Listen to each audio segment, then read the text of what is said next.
భరోసా కల్పించే విధంగా ఈరోజు చట్టాన్ని కూడా కేబినెట్ ఆమోదించడం జరిగింది.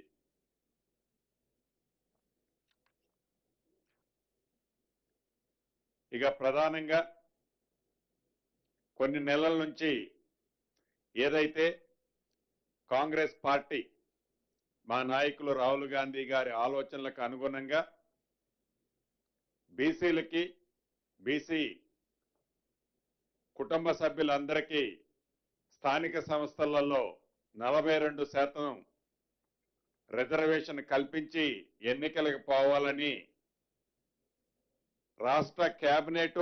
అప్రూవ్ చేసి అసెంబ్లీలో పాస్ చేసుకొని బిల్లుని అది గవర్నర్ గారికి పంపితే అది గవర్నర్ గారి దగ్గరే హోల్డ్ అయింది. అయినా కూడా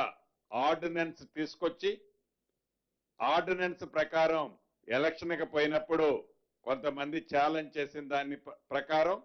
రాష్ట్ర హైకోర్టు దాన్ని స్టే విధించడం జరిగింది. స్టే విధించిన తర్వాత మళ్ళీ సుప్రీంకోర్టుకి ప్రభుత్వం అప్రోచ్ అవటం, ఆ కేసు సుప్రీంకోర్టులో డిస్మిస్ అయిన సంగతి కూడా మీ అందరికీ తెలిసిందే.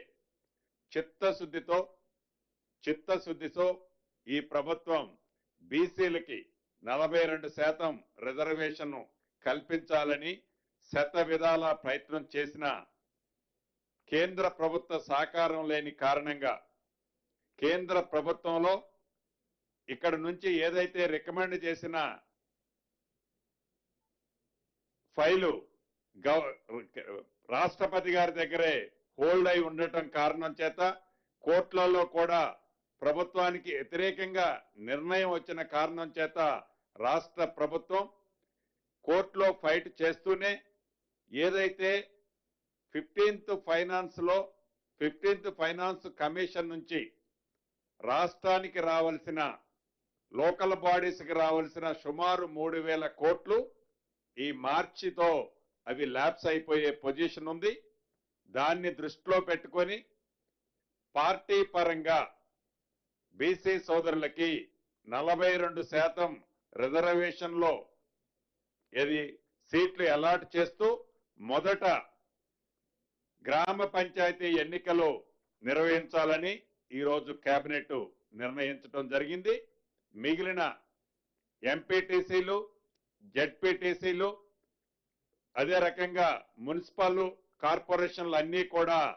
కోర్టులో ఒక కంక్లూజన్ వచ్చిన తర్వాతనే వాటిని నిర్ణయం తీసుకోవాలని కూడా ఈరోజు రాష్ట్ర కేబినెట్ లో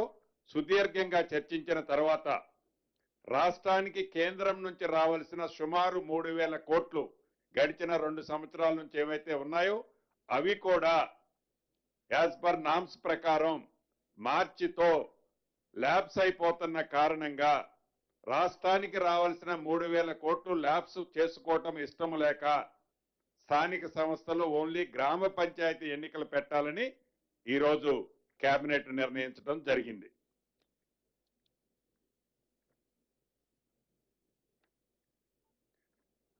అదే రకంగా ఎస్ఆర్